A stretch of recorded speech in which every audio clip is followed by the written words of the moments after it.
Hey everybody, it's Electric Being back with another video. This one is going to be on autoimmune diseases. You guys are looking at the diagram of my book of the digestive system so that you guys can follow along as I'm explaining some of the information. Just give you guys a visual.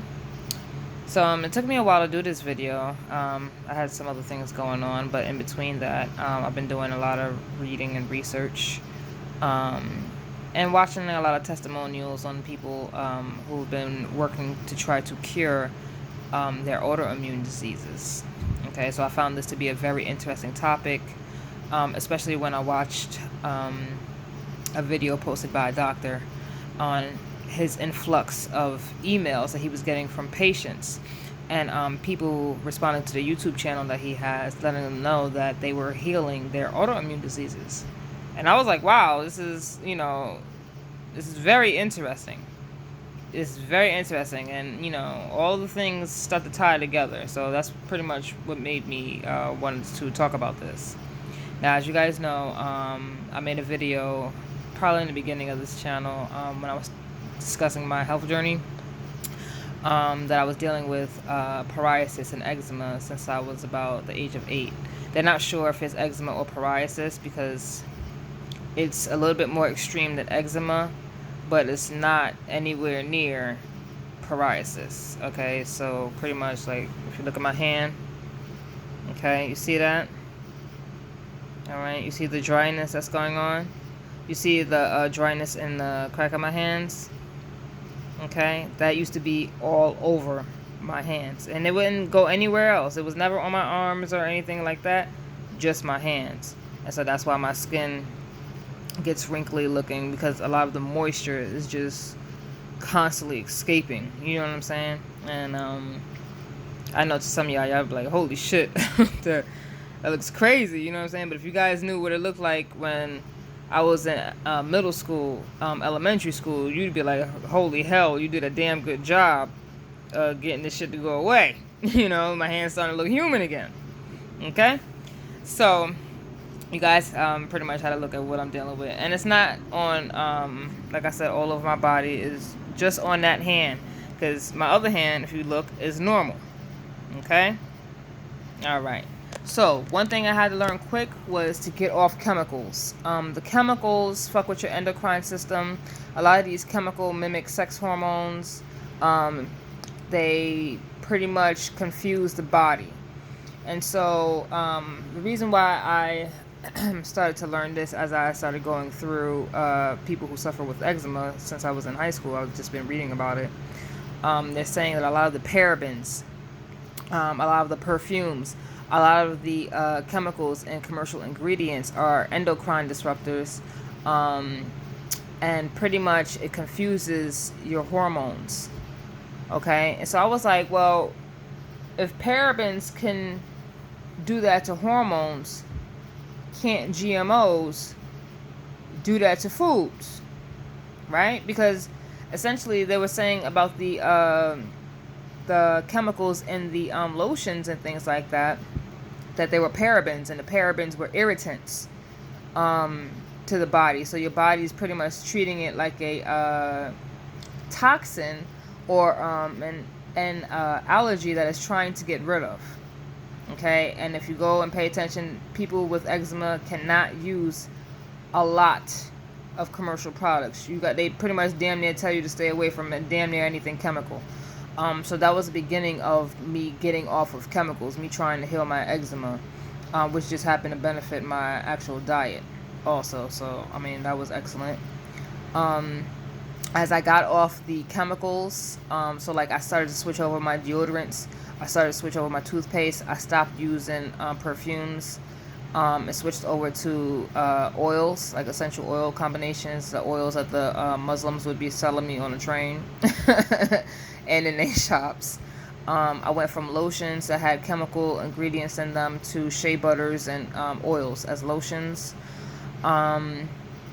I stopped relaxing my hair because of the chemicals inside the relaxers, and I started going natural pretty much and making my own hair care products until pretty much it became damn popular all over the internet, and everybody started selling their homemade their homemade products. So I already had to do that before it became popular because of this damn eczema. Okay, so, you know, everything was seeming overwhelming in the beginning, but it started to work out for the best. Alright? So, as you get off of those things, okay, your body will start to try to balance out. Okay? Another thing that I noticed in my research is that people have severe nutritional deficiencies. Okay? The nutritional deficiencies are literally almost like a after effect of the autoimmune disease, or more like a cycling chain.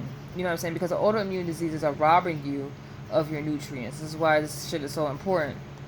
Alright? Because if you're already not eating right, and then this shit leads into an autoimmune disease, the autoimmune disease is going to further take away the last of the good nutrients that you have. Alright? So you got to figure out what in the hell is going the fuck on. Now, what Dr. Sebi was saying when he was saying about the GMOs and warning us, pretty much, a lot of these GMOs are showing up in people's body as autoimmune diseases. Okay? And he was trying, Sebi that is, was trying to explain that if we get away from these fake foods, our bodies will start acting right, because we'll start putting the actual building blocks that our body uses to assimilate inside the body, instead of our body trying to attack itself over and over and over, trying to get these fake chemical compositions outside of our bodies. Okay, so for example, that's an organic cucumber I just put down here with this shape. Okay, all right. We eat the cucumber, it goes down, breaks up into stomach acid. Oh, the stomach realizes this is a cucumber. You know what I'm saying? Breaks down any pathogens that may be on it, comes down to the small intestines, right? Distributes the nutrients, comes out the ascending colon, descending colon, poop out the last of the waste that was not absorbed here. Okay? You now have a GMO cucumber. Looks like a cucumber, smells like a cucumber. You eat it like a cucumber. Ding, ding, ding, ding. It gets here inside the body. The body's like, hold the fuck up. That ain't no cucumber. It tries to break it down as much as it can. Okay? And then it comes in here. Alright? It's never going to fully assimilate, because I already told you, this was the original shape of the organic cucumber. Not this. So the whole time while this shit is traveling throughout your body is sending... sorry guys, your body is sending cells to attack this. It wants to get this out of here, because it's like, this is not a cucumber, this is something foreign in the body. It needs to get out. Okay, now imagine we take away the natural food, and every day you're just ingesting GMOs, and now there's a bunch of GMO chemicals that's unrecognizable to your body that is trying to get rid of. Okay? After a while, your body will start leaching nutrients out of all the good places left in your body, because it's spending a lot of time trying to fight. Okay? To get this out of here. Okay? How can you heal? Okay? If the natural foods are gone and you're replaced with shit that looks like the natural foods but don't have the chemical composition of that. You see what I'm saying, you guys? Alright? This is why organic food is so damn important. This is why getting off the chemicals is so important. Alright? Now, outside of the chemicals, a lot of y'all are suffering from weak stomach acid. You have the upper part of your stomach, which is the acidity is about 4 to about 6.5 on the pH scale, and then you have the lower part of your stomach where the most of the digestion takes place, which is called the duodenum. That is about 1.5 to about 4 on a pH scale, so that's highly acidic. That's why the digestion takes place mostly in the duodenum. Okay, if you do not have strong stomach acid, you're not going to kill all the pathogens here. You're not going to kill any bacteria that may have gotten onto the food that you just now ingested. You see what I'm saying? you're probably not breaking down foods all the way down to their simplest form. Okay, so now you have food that may be rotting in here. Okay, rotting in the lower part of your stomach because your stomach acid is not strong enough to break it down. Okay, when it ferments, fermentation turns into like a slight type of alcohol. Okay, this is where you're getting your gas from. This is where the burping is coming from. Sometimes the stomach tries to pull more hydrochloric acid or produce more hydrochloric acid to try to break this down. So it's pulling minerals to try to make more solution to break this food down. Okay, but for some of y'all stomach acid is so bad it takes days to break that food down. Those of you who are heavy on beef, heavy on pork, heavy on all the heavy meats, eating animals that are bigger than you, that food is taking days to break down. Y'all, it takes beef 3 to 5 days to break down. Imagine if you're having beef 3 times a fucking day. That is a problem. Okay, that is not cool. You gotta get your stomach acid up. All right, what kills the stomach acid? Pretty much damn near everything on the standard American diet. Okay, sugars, refined sugars, salts, dairies, meats, poultry, grains, processed foods, caffeines, alcohols. Okay, that's pretty much damn near a lot of the things that most of you guys eat. Okay, who are unhealthy. You have to get that stuff out of your diet or into a minimal consumption. For example, I eat meat still. I told you guys I'm more alkaline keto. Okay, so I try to make sure that I have the majority of the day fruits, vegetables, focus on my hydration, and I keep my meats minimal. You guys, okay? I try to keep my meats minimal.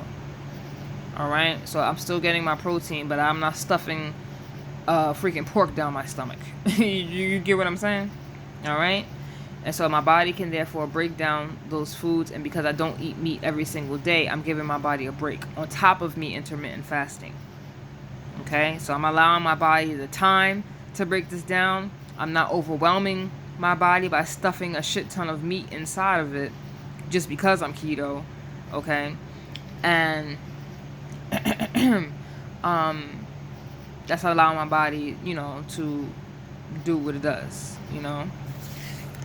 But other causes of autoimmune diseases outside of small intestinal bacterial overgrowth and leaky gut and weak stomach acid are gallbladder issues or no gallbladder at all, fatty liver, lack of sleep, stress, surgery, and like I said, those GMOs, pesticides, and oxalates. Okay, the fruits and vegetables, you guys, are sprayed with a lot of these chemicals. Okay, not everybody can afford to buy organic, but a lot of people want to go vegan. Okay, so as you come into contact with these fruits and vegetables, you're going to come into higher contact with pesticides. Some plants even are genetically engineered to produce their own pesticides.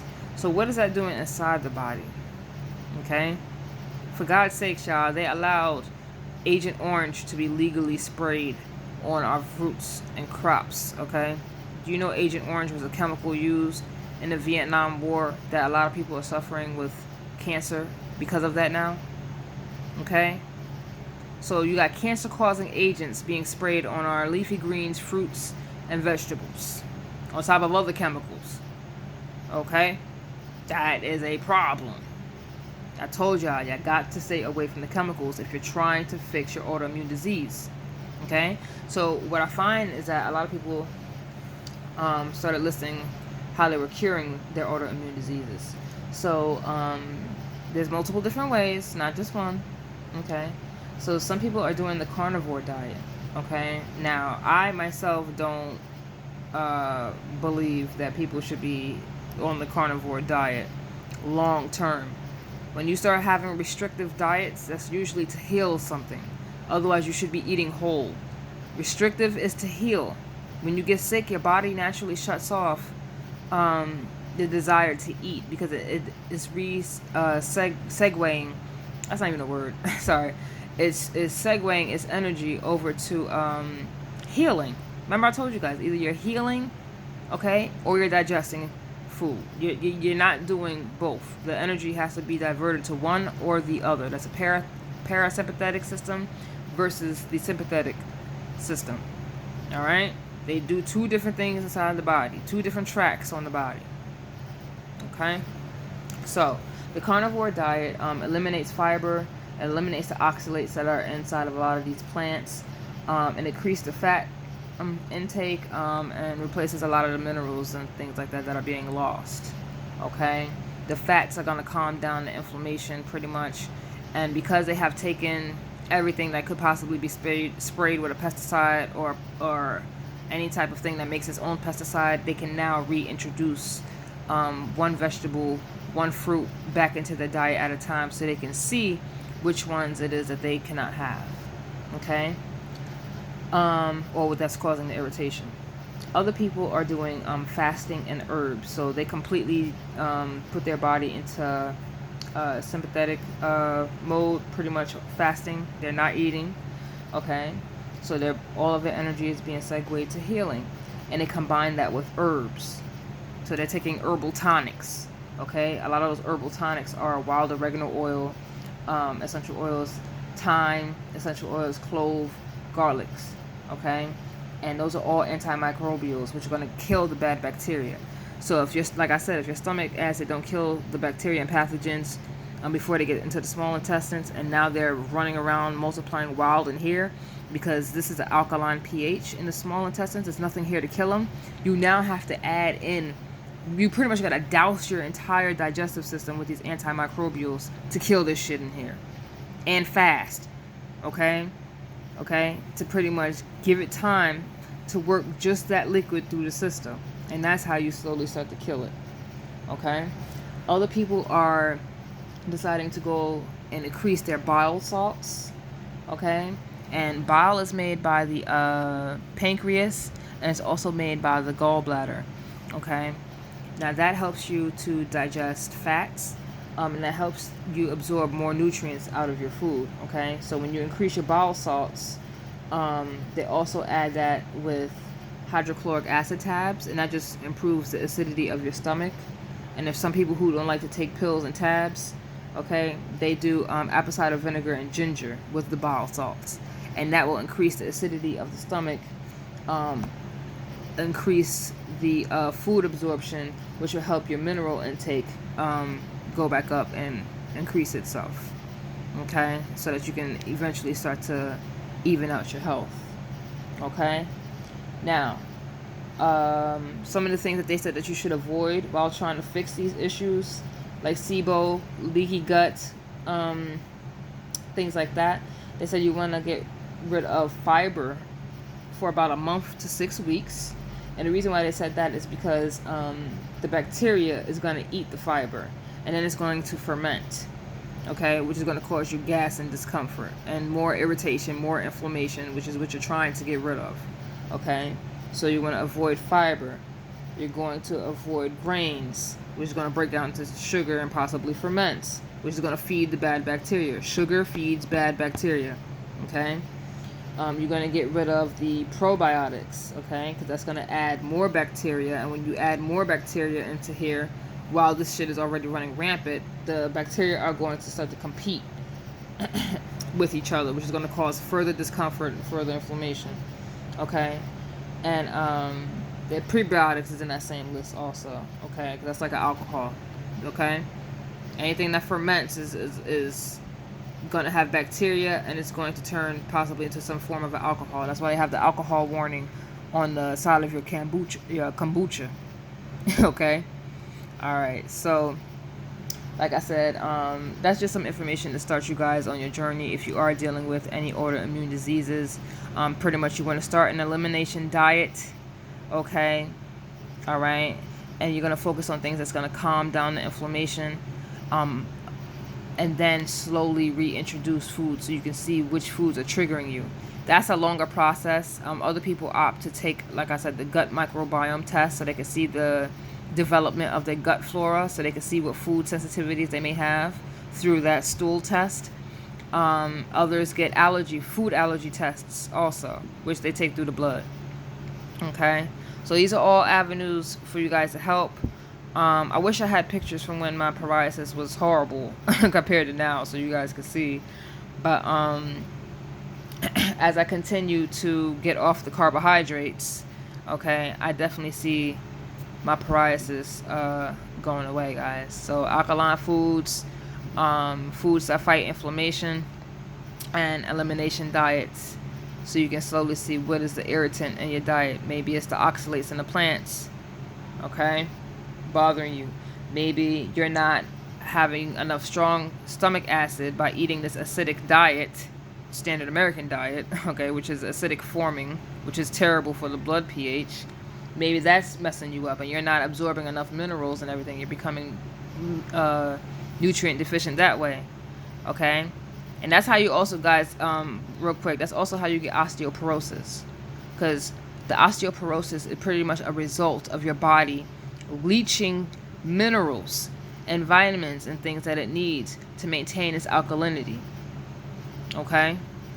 It ain't just because you're lacking calcium. That has nothing to do with it. Please know that.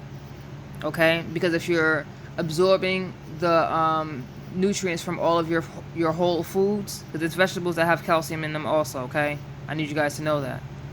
So if you're consuming enough of those foods that have calcium in it outside of dairy and you're absorbing it, you will not become calcium deficient, okay? When you have osteoporosis, that means your body's too acidic and it's stealing the nutrients out of your bones and making your bones become porous, easily broken. Okay? And as you age, you gotta work out to maintain that skeletal health, that skeletal strength. And the only way that the bones can stay strong is if they have muscle to carry. You feel me?